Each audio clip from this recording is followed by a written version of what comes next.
Well, this is like the third class, and what I usually do is I usually go through the basic stuff, and I'm not going to do that. I think almost everybody here has been in this class before and had these classes, so you may understand the basics. But what I'll do is I'll kind of recap a little bit, but not much. In starting this session, I told the church it would take like basically three sessions, 3 semesters to teach all of Romans, which is kind of working out about right because it's the size of the documents, a large, very large document in the New Testament documents. And to adequately cover it, in my opinion, looking at the Greek, you have to do that. And of course, we're looking at the Greek language and literature and the culture and the history of the times. So this isn't your normal kind of class about theology, although, if you notice last week, I kind of segued into some historical theology and philosophy so that we can have a focus of why Paul is writing about what he's writing about and how he's writing it. But just to make sure that everyone is on the same kind of page, that we are discussing Romans as a logos to telos, a Greek document argument. A logos to telos is an argument to a telic conclusion, which is not the same thing as a telos, which we saw. We saw the actual word for Greek, which is entelos, which means a conclusion. But a telos is really not a conclusion. It's a implied conclusion, or something that's usually not stated. However, we found in Romans there were what? Stated conclusions, stated telos, which is odd in Greek literature. However, not odd in what kind of literature? Roman literature. And so Romans is written to the Romans. What would we expect? Well, Paul is a very, very astute writer. So he writes very well to all the Hebrews, to the Greeks, and to the Romans. And since he's focusing on the Romans, we expect to see kind of a Roman style or type of document. And so we've been through this whole thing about arguments against their gods, against idols, mysterion, pathos, fate, arguments against their domestic lives and against their basic nature. And the conclusion of that was that not even the Jews can follow the law of the Torah. So what do you do to solve the problem of miss the mark? And this is what Paul uses. Paul uses the word hamantia in Greek to the Hebrews, to the Greeks, and to the Romans, which means literally to miss the mark. We translate it to be sin. I think miss the mark is really interesting because when we say sin, what do we usually think of? Being bad. What's Actually, that? being bad. Yeah, being bad or wrongdoing or whatever, where miss the mark is kind of a different idea.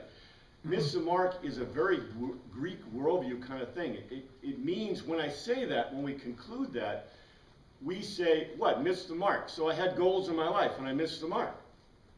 Well, it isn't so much, okay, and this is kind of a theological idea, but it's not so much your goals. Whose goals is it? God's. Yeah, God's goals. So, let's assume, and this is a theological kind of idea, so I'm touching on the theological pool, but let's assume that God has goals for you in your life. And so if you miss the mark of God's goals, that would be a tragedy to Paul. So I think it's very interesting. I think it's very important for us to think about it in these cultural terms. Because, by the way, the cultural terms are what kind of cultural terms? Greek and ancient world cultural terms. Yeah. Would it also be a way of thinking about it that when you shoot an arrow at a target, you may hit the target, you don't hit the bullseye, but you still hit the target?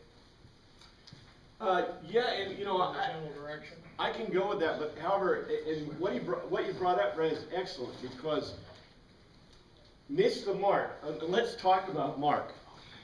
Not mark the mark, but miss the mark. Because this is cultural. This is huge. Isn't this more of a linear type way of thinking? Almost, if you're going to describe it as I almost envision not a description of something, a bunch of abstracts out there that are sins, but something, if you're missing the mark, it almost would seem like it's more of a linear relationship from your starting point to your ending point. Well, okay, I'm going to muddy the waters more, but I'm going to do the miss mark is very important. But for example, the word we translate to be perfect is generally the word teleos, which is a form of telos. When we say that we are perfect like God is perfect, we are teleos as God is teleos. And that's not linear at all. Because what is teleos? What does it mean? Remember we talked about telos, a telos being, which is beautiful in the Greek in my opinion, being the vanishing point on the horizon. But how many vanishing points are there? Infinite. Infinite. So, if you're teleos as God is teleos, well, how many telos does God have? Infinite. Infinite telos, right? And so we should have infinite telos. That's not linear at all, really. I mean, kind of. It kind of is linear in some ways, but it's not linear in the sense that I have a singular solution. What that's saying to us is, look, okay, everybody says your God is too small. Well, how small is your God? If your God has a single telos, right? The Greeks would say your God is tiny. See? Because the Greek gods had how many teloses? Go with me. How many teloses did the Greek gods have? Because they were based in what? Kronos and Pathos. Pathos is the fate of man. Kronos is the fate of the gods. So how many teloses do the gods have? 2. 1. It's his fate. Oh. The fate of a Greek god is this. What? Whatever it is, it's bad, right? And it's an end game of some kind, right? And it's not a good thing, but it's singular. Where the fate of, there is no fate. You see this? God, the God that we're talking about, that Paul is describing, is not fated. So therefore, and this goes to what a telos is. What can this God do? The God we're talking about.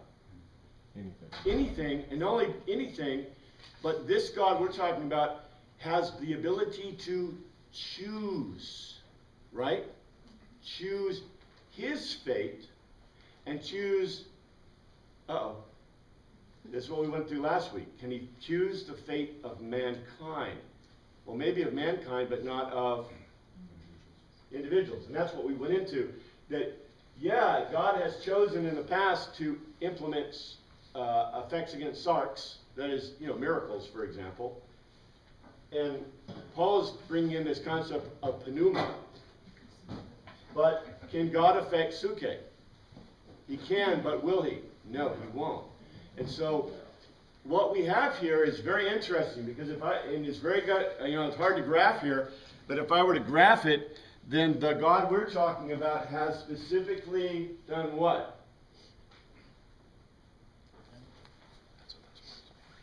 He's self-limited. He's self-limited as telos. And we know that because what did Jesus do? Okay, Jesus is that part of God that was on high in the heavens, right? Eternal, like God, etc., etc. But did what?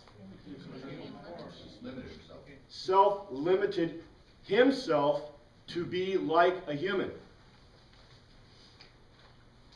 So why can't we imagine the idea that God himself, did God himself self-limit? How did he self-limit? Through Christ. Well, not just through Christ. He gave man suke and said to man, you have free will. And the fact that we are not fated, which is the message of Paul's, this is the message throughout Paul's New Testament documents. That you are not fated, that you have a choice. Period. So, very important. And remember, this goes back to what I told you about Martin Luther, because Martin Luther said man has a choice in everything except the spiritual. Okay. Right out of the Book of Concord. Man has control and has choice in every aspect except the spiritual.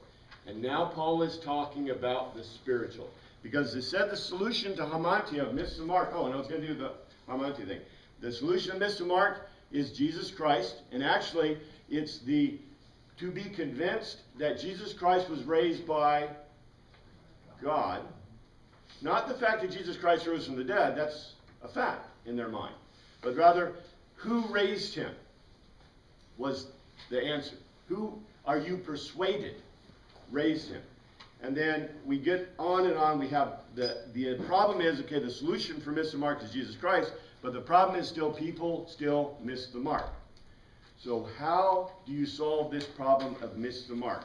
And this is what Paul is getting into. This is what the 8th chapter, and it's beautiful. We're starting at this point. But I do want to do this cultural idea of harmantia, of miss the mark. Because of what you said, missing the bullseye as opposed to missing the target. All right. What do you think ancient targets look like? Anything you want. Ears and a nose. Well, we know that targets back in the era of Robin Hood looked like this. They had a bullseye, right? And modern targets, I used to do archery and stuff like that, I used to remember, but modern targets I think have 3 levels, right? They have the middle with the center, usually have an X in it, and then a black center, and then I think they have a red and I think there's like so many low. I remember you used to count in archery how many points you made, right? Greeks are arithmetic or geometrically based in their mindset. Geometrically and not arithmetically. When you become arithmetically based, what do you want to do with targeting? Count. You want to count, right? So hitting in the center is like, what, 10 points and 5 points and 3 points, right? But if you're geometrically based, what do you count? You hit or miss, right? It's 1 or 0. Matter of fact, we're becoming a 1 or 0 culture, right? But this is a point. In miss the mark, it's not the bullseye. It's the mark. See? Whatever the mark is. And honestly, somebody made the comment that, you know, what were targets in the ancient world? Well, they're not well defined. That's correct. Because they would change. And if you remember Robin Hood, you know, in Robin Hood, remember they had specific targeting practice that the Normans, remember the Norman French? Norman French are kind of, they're Romance language based, which are Roman language based, right? So they like to count. But Robin Hood was what kind of guy? Anglo-Saxon. Anglo-Saxon kind of guys are a little bit more ancient and geometrically based in their mindset. So when they were competing with the Norman French, what kind of targets did they have? When they were competing against themselves, what kind of targets did Robin Hood and his merry men always use? Remember? Huh? Hit or miss? Well, what they did, yeah, hit or miss, but they used, like, they would take an ash. What's that? No, not apple. That's William Tell. No, they would split the land. They would take an ash wand. They would take an ash wand, a very thin ash wand, and try to hit the ash wand. See? An ash wand. And so the big deal was being able to hit the ash wand, which is 1 or 0, right? Because if you hit it, and boy, this was something else. And the Norman French were amazed that they could even do that, which is why Robin Hood, of course, when he hit the target, hit it right in the center and split the wand. Get it? I mean, this is like, okay, this is like really cool basic stuff in English literature. So, you know, what is really important is then we see what, you know, okay, your teachers never told you this, but what was Robin Hood about? We worship today. Robin Hood's a clash of cultures. It's a clash of the Norman French culture versus Anglo-Saxon culture. See? So, you know, your teachers forgot to tell you that that's what all Robin Hood was about. And what we see in Robin Hood is this differentiation between miss the mark, like in a geometric sense, of 1 or 0, which is the Greek way, and the Roman way, which is very interesting. Because when Paul talks to the Greeks in all of his Greek literature, does he talk about degrees of missing the mark? No. But yet, here, he's giving the Romans a solution to the problem of miss the mark. Which, by the way, we don't really find in any of the other documents. So anyway, let's look at it. Because this is pretty interesting and unique. By the way, we were just starting in chapter 8, and let me see if there's anything I need to do. Yeah, I want to do this. In chapter 8:2. Lionel? Yeah. Before you start that, I wanna go back to your deal about God is not faded, Yes. okay? He chose to have a sacrifice be an atonement for his creation, correct? I don't think that's a good way of putting it. I think a better way of putting it is the way C.S. Lewis would put it. C.S. Lewis would say that the universe that God created, the law within the universe that he created required a sacrifice that was an atonement. It wasn't that God said, this is the way I'm going to make it, and therefore I'll require a sacrifice for atonement. Rather, and God is not linear. God is not linear. So you can't really say that God did or didn't do any of this. But I think it's more likely to say, more correct to say, the universe that God created and the laws that he laid down, he's required to follow his own law. Okay, so that's my point. If he's required to follow his own law, does that not make him faithful? Well, I think it's different when you fate yourself versus. I mean, I'm Roman just gods. using your description by C.S. Lewis. I would hope not, because, at any time, see, this is what the rabbis got back to. Remember I mentioned this before? If the rabbis have this thing in the Talmudic documents that if God came down and said, I'm going to change the law, that the rabbis would laugh at him, because God can't change the law. It's the law of God and it's perfect. And right, we would go even further and say that it is encapsulated in the universe. This goes back to what I said before. God did self-limit. But even if he's self-limited, his telos is still infinite. Because, for example, is the universe limited or is it infinite? Assume it's infinite. The correct answer is that it's both. It is limited and it is infinite. It is infinite in the fact that it incorporates infinite space. It is limited in the fact that it incorporates what? It does incorporate the kingdom. It has whatever the matter, the energy is limited. It has to be limited, right? And this is without even talking about God, right? These are things that we know. This is married to proof of a God. Jonathan Edwards used this exactly as one of the proofs for God. The fact that the universe is both limited and infinite. So, if you self-limit, and by the way, we're not the only people who've discussed this, because this is what Augustine wrote about. In one of his writings about this, about time, he said basically this, that God has self-limited within time, but yet he is limitless time. So anyway, I don't know if that answers the question adequately. You're asking huge philosophical questions that are very difficult to get into unless we really lay a huge foundation for that, I think. We also seem to see the limiting factor with what God has allocated to the devil, and his discussion with the devil. The devil says, I'll give you this, and he says, well, basically, we don't argue about it. I already own it. Well, yeah, the devil, yeah, this is the interesting thing. We don't discuss this. We don't discuss, okay, one of the reasons I don't usually discuss philosophy and theology, because most people are not ready for theology and philosophy. I do try to pepper some really neat theological things historically, so you understand the historical basis for some of this. But, for example, one of the huge questions that Christianity doesn't want to even touch is, well, the world is controlled by the devil, right? Jesus said it was. Jesus not only said it was, but he acknowledged it as a fact. So, But they still responded to his commands. what's that? They still responded to his commands. They had to. When they, But it's an interesting concept, right? But we don't like to even discuss or think about that.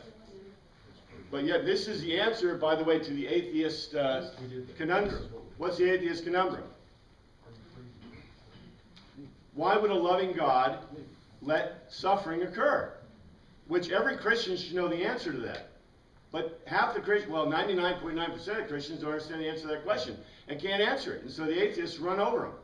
And the kids go to college and have no way to answer the question because they've been taught. And guess what? They're atheist professors and atheists run over them, roughshod. See? So, you know, we are failing to basically explain the faith because we are afraid to touch some of the most linchpin issues in Christianity. You know what the number one issue, you know what the number one question is if we were to discuss theology? What's the first question we'd ask if we were going to discuss theology? Evil. Yeah, what is the origin of evil? And I don't want to get into it because that is the first question. That's the first theological question that you must ask. Period. You know, after you make all your assumptions and your assumptions and definitions, because evil is not an assumption, it is not a definition. It is a logical argument that flows out of those things. Yes, ma'am. So evil occurs because God gave the devil control of the world? Is that the answer? You would have a very serious problem concluding that. That's what I'm saying. I shouldn't have brought it up because there is a huge difficulty. Like I said, most people are not ready to discuss theology or philosophy because you have to get the underpinning. I would have to teach a class first in logic, then in philosophy, and then segue into theology. Because these are such complex ideas and subjects that most people are not ready for them. However, in the ancient times, before the 1900s, before the turn of the 20th century, what did we do for everyone? You taught that. You taught it. We taught our children the scientific method, legal historical method, and logic. And they learned philosophy. And they learned theology. And guess what? They learned philosophy and theology in the same institution called the schools until 1962. In 1962, we pulled it out. Of course, by that time, we'd already decimated our education system where we didn't teach basics of logic and philosophy and theology. So anyway, these are just, these are things. If you go into a class, hopefully you have a good class in theology. This is the first thing they will discuss. By the way, they will discuss it in my opinion, improper manner because, this gets very complex. Let's go into, let's see. I know I probably didn't answer all the questions here because there are a zillion questions on this, but let's go to 2. 2 sets the stage in 8:2. This is setting the stage for what Paul is talking about. Maybe I should jump to 1 first, because 1 and 2 kind of go together. 1. There is therefore now no condemnation, literally katakrima, adverse sentence to them which are in Christ Jesus. They've already got what? Diakosune, right? Those who are in Jesus Christ, who have been convinced, right, are diakosune. Who peripato, literally walk around, not after sarx, but after spirit. So therefore, if you were in this Jesus Christ guy, you are now walking around in spirit. Okay? And then 2 it says, because through Jesus Christ, the nomos of pneuma, of life, set me free, literally elereu, unrestrained, made me not a slave from the law, from the nomos of sin, of miss the mark, and thantos. Because remember, the end of the nomos is death and miss the mark, period. So, Jesus Christ is the guy who set him free. Now, the focus of this is the pneuma, and that's the word of the day. It's the same word of the day as last week because this is the focus of this. Pneumatos. Pneumatos. Remember, I give you it in case you're following along in your interlinear. Pneumatos is the word. So pneumatos is what we'll find within these verses, but pneuma is the basic form. I don't go into all the Greek declensions and etc., so we won't unfocus that. So we are at 7 in chapter 8, verse 7. Okay, remember, I get really perturbed at these translators because I already told you we found sarx translated. Sarx means flesh. for anybody who's new, sarx is flesh, suke is thought. It literally is the unconscious breath, which to the Greeks is thought. And pneuma, which is this word here, pneuma is the conscious breath, which to them is spirit. And a human being has sarx, flesh, suke, and pneuma. Now flesh, we're talking physical flesh, not this. Yeah. And to the Greeks, the flesh is what you see, your bones, and your emotions. The Greeks said emotions were flesh. So suke are your thoughts. It's your unconscious breath. To them, that means thoughts. In other words, and I agree with them, because it's like anybody who's in meditation. Has anyone ever cleared their mind? Impossible. If you are, you're dead. And the Greeks knew this, because, and this is one of the reasons the Greeks kind of laughed at when the Hindus and some of the Oriental religions kind of started coming their direction, is because they accepted some of the ideas, but one of them that they couldn't accept was this idea of meditation and clearing your mind of all thoughts. Because in the Greek worldview, that's impossible. And I believe it's impossible too. You have to have a really damaged brain, I think, to be able to clear all your thoughts. It's suicide. It So- kills you. So anyway, so in the Greek worldview, like I said, you're always thinking. You're always thinking. It's the conscious breath, the spirit, which is the difference, right? So anyway, 7. The sarx. It says sinful in your NIV, but it's sarx. The sarx pheroma. Literally, the sarx pheroma means mental activity. The sarx mental activity is hostile. And by the way, let's make this clear. What is the sarx mental activity? Me thinking about you, or about what I gotta do today, No, it's not thinking about anything.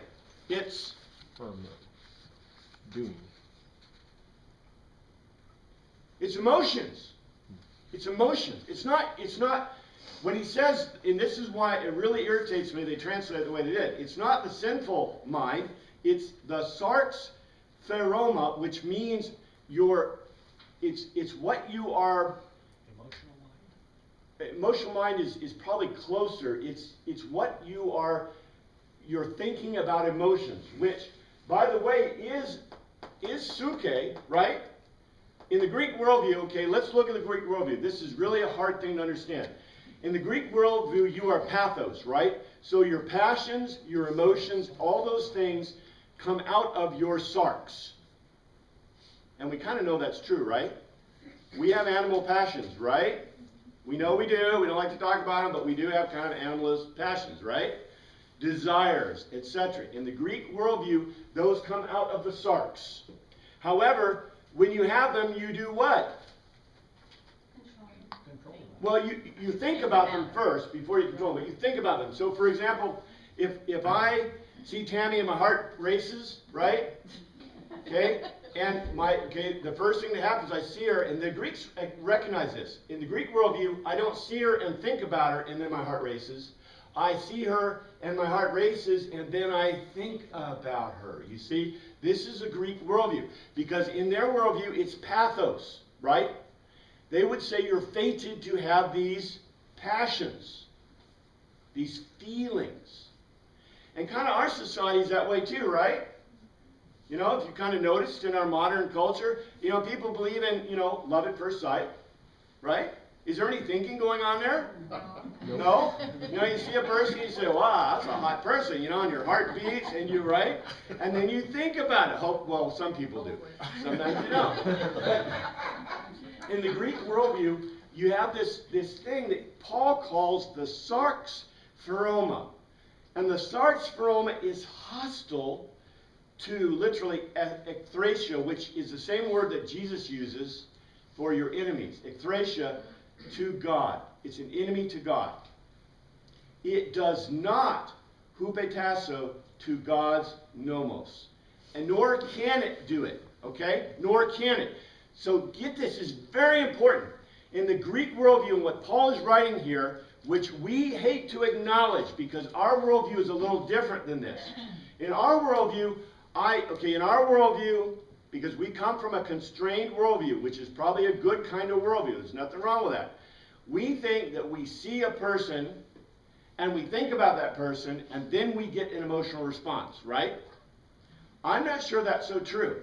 I think the Greek view may be more accurate, right? For example, if you see the face of your enemy, let's say you have an enemy, someone that is really antagonistic to you in your work or your life or whatever, the minute you see their face, what happens? Oh, the minute you hear their voice, what happens? Oh, right? But what do? Instead of hauling off and smacking that person, you think about it, right? And that's why Paul writes that this sarx, this flesh pleroma, is hostile to God and does not submit. This is what Paul says when he says those things that I'd like to do that I can't do, because he's looking at a Greek worldview. Because he recognizes that, you know, for example, when he sees a people running at him with stones in their hands, ready to stone him, he feels what? Fear. Well, not just fear, he feels mad and unhappy, right? Unhappy. Yeah, maybe fear I'd run the other way. But Paul didn't run the other way. He'd sit there and antagonize him more, right? That was his personality. So, you know, and even after they killed him, he would get up again, right? And then antagonize them some more. So it's very important. You know, we come from a kind of different worldview. So we need to see this. And by the way, I'm going to submit to you that maybe Paul's worldview and this Greek worldview is more accurate. Maybe more accurate. I'm trying to prove it to you in some ways. Examples, anyway. 8. Okay, the NIV really messes up. It doesn't say those, it says the control by is added. It says literally, those the sarx cannot please God. Literally, those who do what?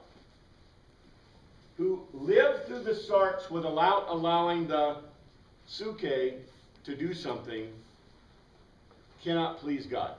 Period. Done. 9. You, however, are controlled not by the sinful nature, but by the Spirit. If the Spirit of God lives in you, and if anyone does not have the Spirit of God, he does not belong to Christ. In other words, if you have accepted this Christ guy, if you have been convinced that God raised this Christ guy, and this Christ guy is the solution to miss the mark, that means you automatically have what? The Spirit, the pneuma. And that pneuma, okay, you notice, look at this, how this kind of works, right? You got this suke thing going that you have control over, but you got this pneuma that's supposed to be in you, right? And so this sarx thing, you always got this sarx problem. Paul says he had this sarx problem. And you all know you have this sarx problem. You want to do other stuff, right? You have other emotions. You want to pop that guy that's your enemy. You want to, you know, whatever. There are things you want to do that you know, right? Don't know what you're talking about. You know what I'm talking about? You, however, are controlled not by the sinful nature, but by the Spirit. Pneuma, literally. If the pneuma of God lives in you, and look what he says. This is a logical argument, right? If the logical argument is one of the basic ones. If A equals B and B equals C, then A equals C. In other words, the Spirit of God resides in you. You have the power to fight this. And the Spirit of God resides in you if you have Christ. Therefore, what? You have the Spirit of God to help do this. To help fight Harmantia. 10. But if Christ is in you, your soma is dead. Literally nekros. Because of sin. Yet your spirit, your pneuma, is alive because of righteousness. And remember, he's going back before. What did he say with this Christ thing? What do you do in their community to accept this Christ thing? What you have to do? There's one thing you have to do. Be persuaded. You're persuaded, but then after you're persuaded, what happens to you? You get The Spirit. baptized. Mikvah. Mikvah. Get the mikvah. Mikvah. The reason I want to call it mikvah is because remember, these guys are Tin Hodos Jews, right? And the mikvah is what? It is what we call today baptism, but you were baptized. And Paul made this huge thing back in Romans, we looked at it, that you were baptized, it meant you did what? You died with Christ. So therefore he's talking to people that have been what? Been through the mikvah. Because before he said that you died with Christ in the mikvah. And that's why he says, it says in 10, if Christ is in you, your body, your soma is necros because of sin, yet your spirit, your pneuma is alive because of righteousness.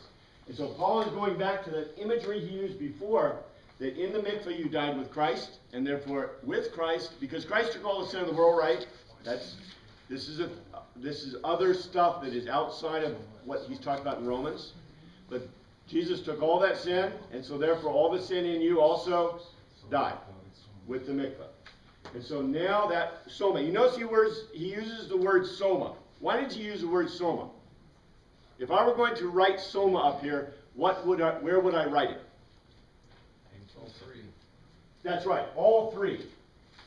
Soma. In other words, it isn't just your flesh that has died. It's not just your tzuke that has died.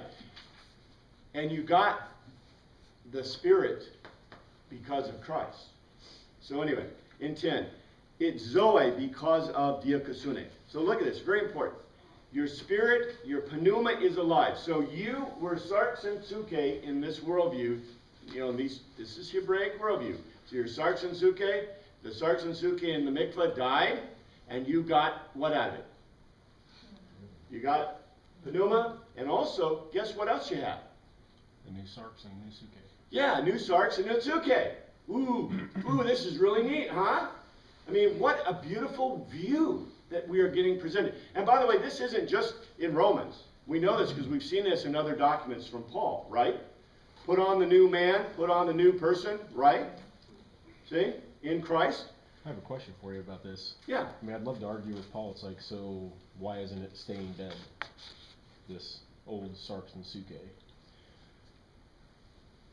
Oh, why isn't the sarx and suke that was, well, you know, that's an interesting conundrum.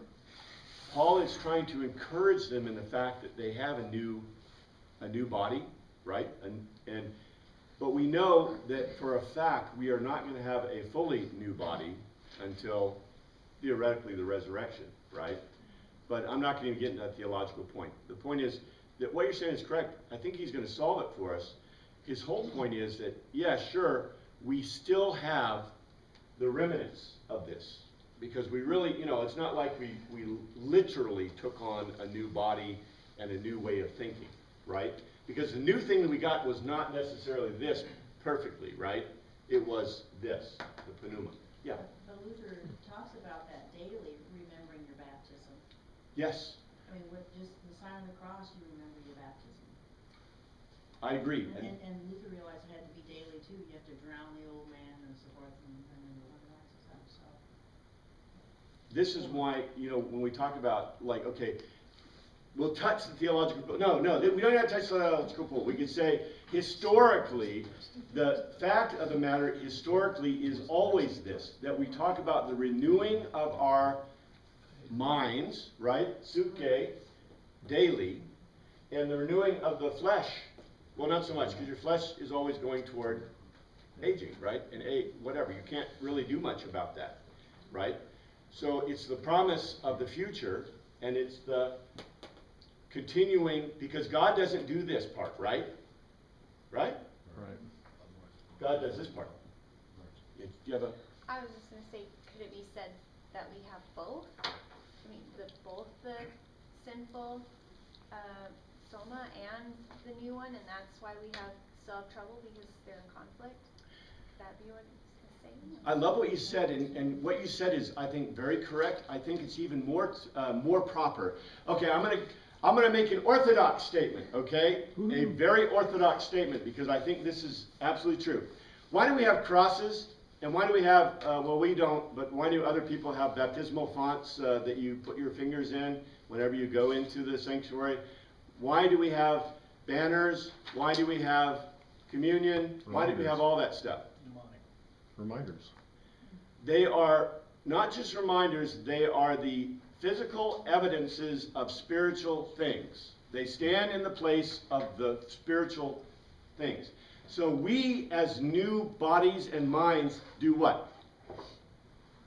We stand in place of the future perfect spiritual body and mind. This is very theological, right? That's a very orthodox view. So not only do the accoutrements in the sanctuary stand for that, but what else does? We do.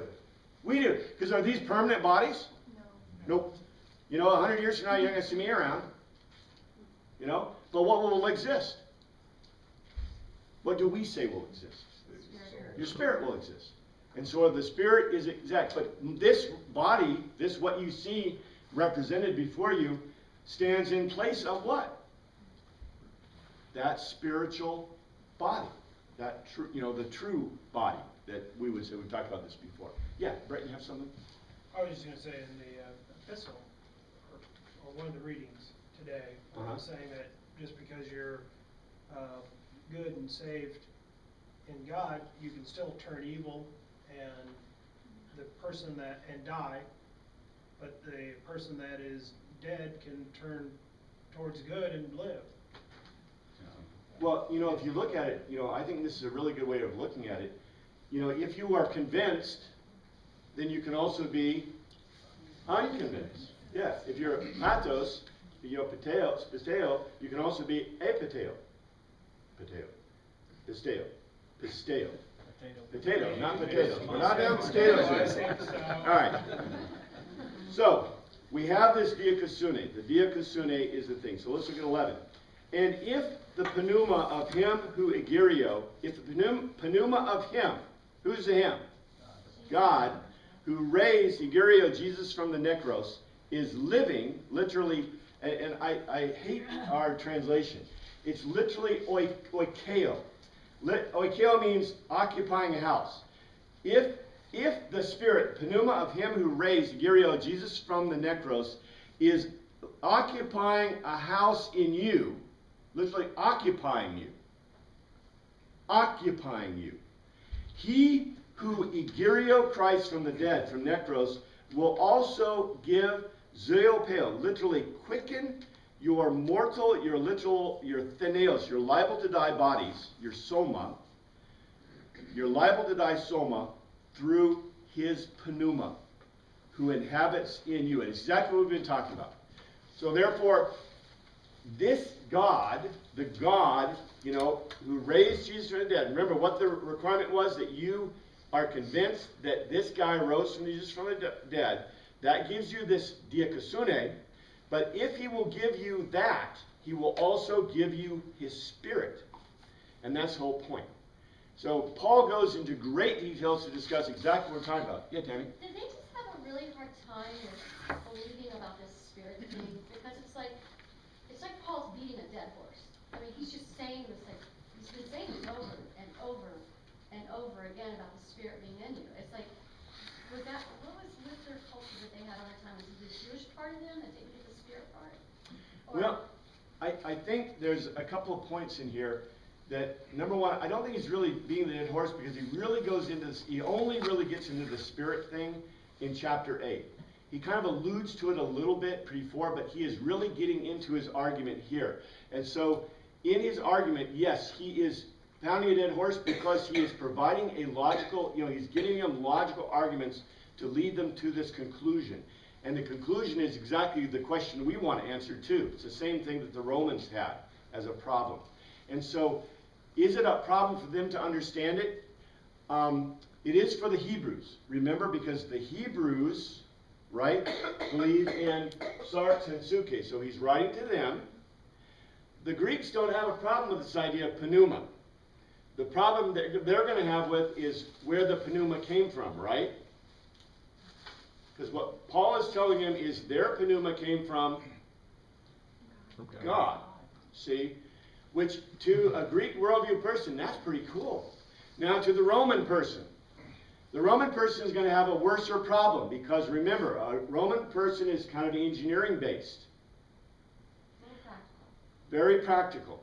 And so the very practical guy is going to say, show me the Spirit. Right? That's what all the atheists are telling you, agnostics and atheists, right? That's their thing. Show it to me. I can't show you half the stuff in the world. I can't show you emotions. I can't show you thought. I can't show you, but yet they want to still see the Spirit. Right? Talk about irrationality. So guess what Paul is doing? He is giving them things that equate to Spirit. And we're going to see if he has even more examples here, because he will. Remember, Jesus Christ gave some examples, right? You don't see the wind, but you see its effects. Right? As far as God's Spirit occupying us, is it occupying both sarx and suke? Or just sarx? Even though we've separated this out into three, it's all soma. So it's all one. Trinity. Yeah, it is Trinity. This is correct. Matter of fact, sarx would represent Jesus. Suke would represent God.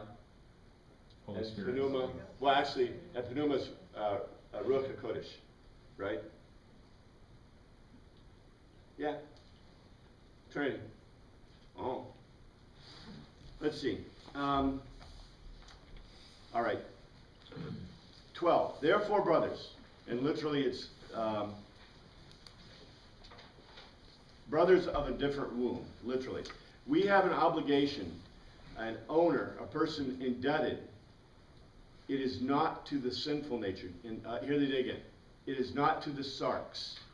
It is not to the sarx to live according to it. So it doesn't say sinful nature. It says not to the sarx to live according to it. In other words, we don't, in Paul's view, I'm sarx. You can't stop being sarx.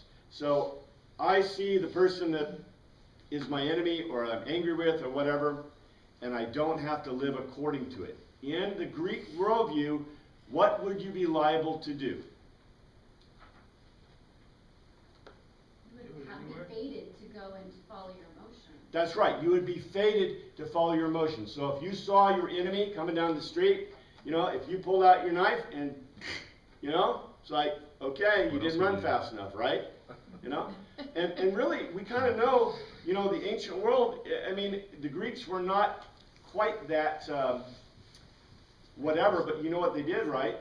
They separated their demis and kept away from those that were not part of their clan for good reasons. Well, we don't have to go back to the Greeks. Hatfield McCoy. Road rage would be something in our civilization. You get so ticked off when somebody cuts you off, and at the end of the day, what difference did it make? But some of us in this room react differently than others. I agree. I think that is a beautiful analogy, and that's exactly what Paul's talking about. And so, his thing is you don't have to live according to that nature. You are not fated. This goes back to the thing. Because in Christianity, that's the whole point. In Teen Hodos, I'd rather use Teen Hodos. In Teen Hodos, you're not fated. You have a choice. Yeah. So along with personal choice comes personal responsibility. Well, You we'll can't get... blame it on your fate that you stabbed that guy because he didn't run fast enough. Paul seems to blame it on his flesh. Which, by the way, you can blame it on his flesh. Which, by the way, is the basis for, guess what happens? That's Roman law. That's Western civilization. That's Western law.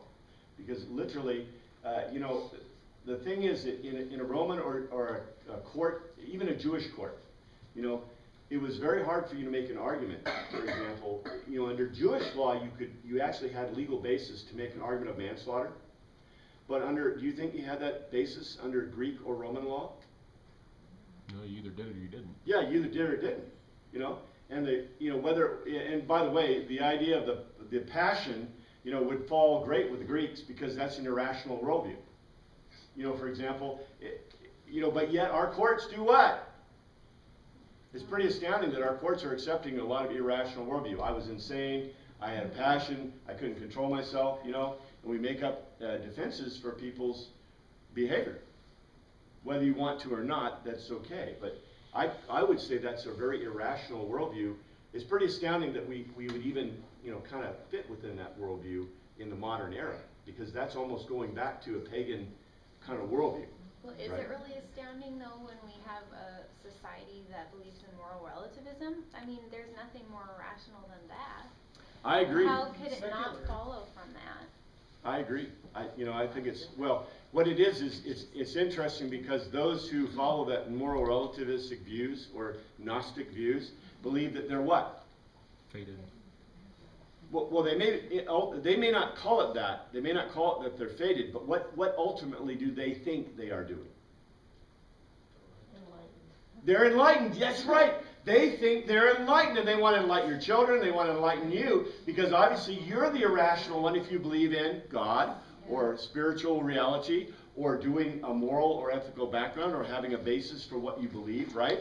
That to them is illogical, but yet we would argue that, hey, based on 2,000 years, or actually 5,000 years of philosophy, you're the irrational ones. You don't understand the question.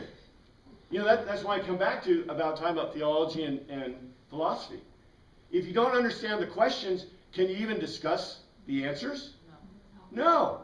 And yet, many times we as Christians don't understand the questions, and that's why we're kind of going astray. But in this modern age, it's astounding. Those who are enlightened are probably the most ignorant, and they're going back to a pagan worldview. Blind leading the blind.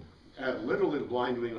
That's kind of a biblical idea, isn't it? Anyway, let's see. I'd really get done with 8, but these are beautiful questions and great concepts we're looking at. Okay, therefore, 12. Therefore, brothers, we have an obligation, an owner, literally we are indebted, not to the sinful nature to live according to it. For if you live, in 13, according to the sarx, I keep saying, so if you live according to the sarx, you will die. But if by the pneuma you put to death, Thantos, the misdeeds, the acts of the body, you will live. You see how this gets? This goes exactly back to what we were discussing. So, I have road rage, but instead of, smacking a guy in a car or pulling out, a gun or, ramming him or doing something or giving him, flipping him off or whatever, instead, I engage my suke in my pneuma, and guess what? Way better. I wave it. Have a great day, right? Yeah. Does this sound a little bit Gnostic? Like the Gnostics are like the body is bad, the spirit's good. This sounds kind of a little bit Gnostic, or I could see where the Gnostics would get it. Yeah, and I think the Gnostics misconstrued this a little bit because I think the Gnostics, coming from a strong mysterion in the Greek worldview, especially would misunderstand Romans, right? Can you see this? I mean, if you're really Greek, and Paul is writing here to the Romans, so he's trying to fit it within a Roman worldview. And so in the Roman worldview, it's really physically based. So they wouldn't have a problem with that. See, they would not be of the mind like the Gnostics were. To what? That the flesh is all bad, right? Flesh is all bad, and you try to rid yourself or go beyond that. Yeah, and he's not saying that the flesh is all bad, is he? He's saying the flesh is all bad when it does what? Harmantia, miss the mark, right? When it causes miss the mark, that's when it's bad. It's not bad, just bad because it's bad, right? So. Well, what about our sinful nature, though? Don't we have an inherently corrupted sinful nature that we can't escape? Paul would not say that. That is not that is not Jewish or early Christian worldview. So when we say in our confession and absolution, like we did this morning, that we are, yeah. Which, we're sinful and we can't free ourselves, you know. that is much different than saying that you are inherently sinful. Because the Jewish worldview is how, okay, You're born good. in the Jewish worldview, you are born good. That's correct. And when are you then accountable? When you reach the age of accountability, according to Jewish worldview. So Paul, Tin Hodos, had that. The concept of original sin is a much later concept. It is not New Testament, and it's not, that is a much later idea. And it was evolved theologically. That's, Isn't it right in Jeremiah though, and it says, surely I'm sinful from the time my mother conceived me? that is not what it says in Hebrew.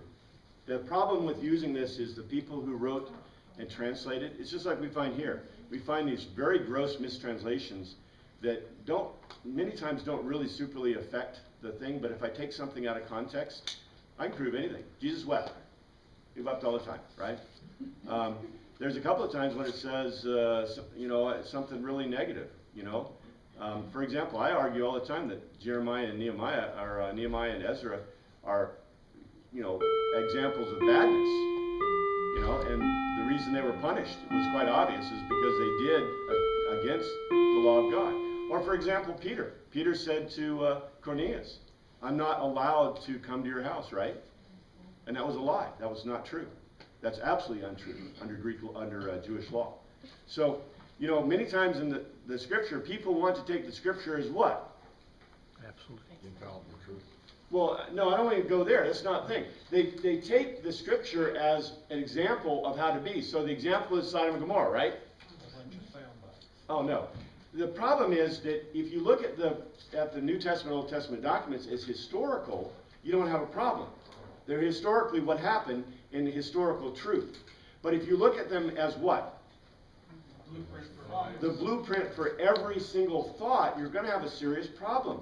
Because, for example, if we go with what Peter said, Peter was wrong. That's not right. Okay? If we go with what, for example, the Jerusalem Council said, how many of you guys are not eating meat? You're eating meat that's not sacrificed to idols. You're basically doing something that's very pagan in this world. So, what's with you? Right? See? So, we're not going to the Sabbath. Shabbat. Why aren't you guys in the synagogue on Shabbat? What's wrong with you? How come you flipped on lights in the Shabbat? You're not following God's law. Right? So you're all condemned. Paul's message. Anyway, we'll get into more. This is a hard thing right at the end of class, but that's okay. That's good. Just bring it up. Thank you, Father, for your word. We pray that you look at this through this week. Help enlighten us through your word. In your name we pray. Amen. Amen.